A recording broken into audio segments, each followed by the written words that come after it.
अब हमारे पास बहुत बड़े बड़े गवाह हैं कि यीशु परमेश्वर का पुत्र है।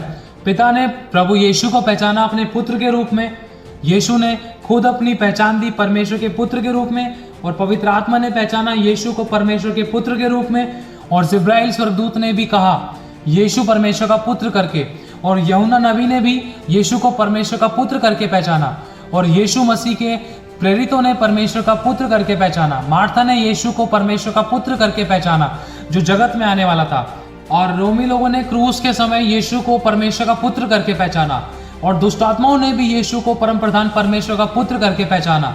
तो अब आप जान ही गए होंगे कि यीशु परमेश्वर का पुत्र है। वचन कहता है यूहन्ना 3:16 से 18 तक, क्योंकि परमेश्वर ने जगत से ऐसा प्रेम रखा कि उसने अपना इकलौता पुत्र दे दिया, ताकि जो कोई उस पर विश्वास करे वह नाश न हो परंतु अनंत जीवन पाए। परमेश्वर ने अपने पुत्र को जगत में इसीलिए नहीं भेजा कि जगत पर दंड की आज्ञा दे, परंतु इसीलिए भेजा कि जगत उसके द्वारा उद्धार पाए।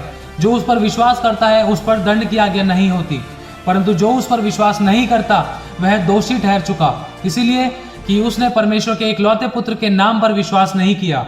अब आप जान ही गए होंगे कि यीशु कौन है, जैसा कि वचन कहता है प्रकाशित वाक्य 1 से लेकर 19 तक। यीशु मसीह का प्रकाशित वाक्य जो उसे परमेश्वर ने इसीलिए दिया कि अपने दासों को वे बातें जिनका शीघ्र होना अवश्य है दिखाए, और उसने अपने स्वर्गदूत को भेजकर उसके द्वारा अपने दास यूहन्ना को बताया, और यीशु मसीह के द्वारा यीशु मसीह की ओर से जो विश्वास योग्य और साक्षी और मरे हुओं में से जी उठने वालों में पहलोठा और पृथ्वी के राजाओं का हाकिम है।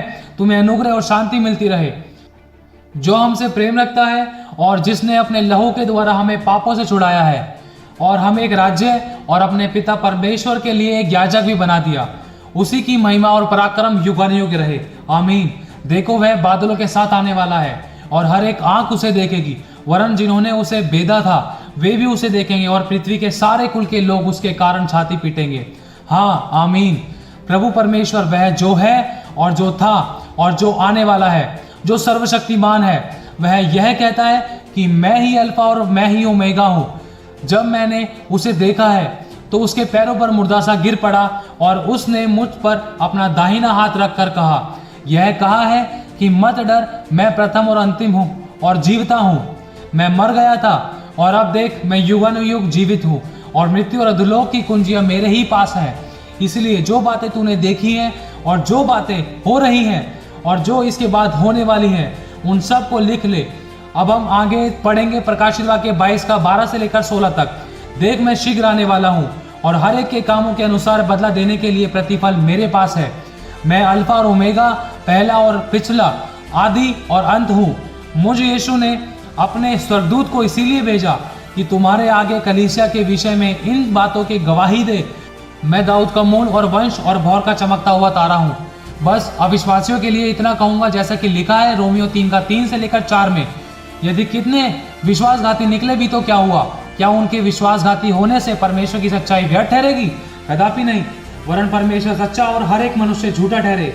जैसा लिखा है कि जिससे तू अपनी बातों में धर्मी ठहरे और न्याय करते समय तू जय पाए। और लिखा है रोमियो 14 का 11 में कि प्रभु कहता है, मेरे जीवन की सौगंध कि हर एक घुटना मेरे सामने टिकेगा और हर एक जीभ परमेश्वर के आगे अंगीकार करेगी। और वचन कहता है पहला कुरिन्थियों 1 का 17 से लेकर 19 तक, क्योंकि मसीह ने मुझे बपतिस्मा देने को नहीं वरन सुसमाचार सुनाने को भेजा है, और यह भी शब्दों के ज्ञान के अनुसार नहीं, ऐसा ना हो कि मसीह का क्रूस व्यर्थ ठहरे। क्योंकि क्रूस की कथा नाश होने वालों के लिए मूर्खता है, परंतु हम उद्धार पाने वालों के लिए परमेश्वर की सामर्थ है। क्योंकि लिखा है कि मैं ज्ञानवानों के ज्ञान को नाश करूंगा और समझदारों की समझ को तुच्छ कर दूंगा। तो अब आप जान ही गए होंगे कि सत्य क्या है। प्रभु आप सभी को बहुत आशीष देता रहे। आप सभी से विनती है कि इस वीडियो को आगे भी शेयर करें। आप सभी को जय मसीह की।